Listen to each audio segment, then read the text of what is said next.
Good morning everyone. এই ব্লগটা ছিল শুক্রবার দিন সকাল থেকে। সেদিন সকাল সকাল ঘুম থেকে উঠে পড়ি, তারপর একটু বারান্দায় যাই। যদিও এটা আমার নিত্যদিনের অভ্যাস, আমি ঘুম থেকে উঠে বারান্দায় যাই, পরিবেশ দেখি, ভালো লাগে।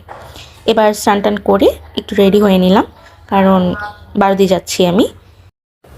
এই তো তারপর সেই দিয়ে নামছিলাম। এবার গাড়িতে উঠে পড়লাম আমি, মা অ্যান্ড বাবা। অনেকদিন ধরে বাড়িতে যাওয়ার প্ল্যানিং চলছিল, বাট ফাইনালি যাইতে পারলাম অ্যান্ড আমাদের জার্নি স্টার্ট হয়ে গেল।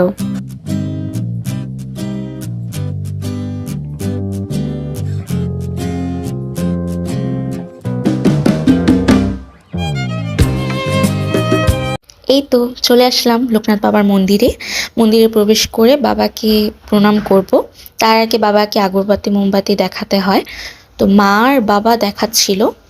যেহেতু শুক্রবার ছিল, অনেক ভিড় ছিল, তাই দূর থেকেই দেখালো।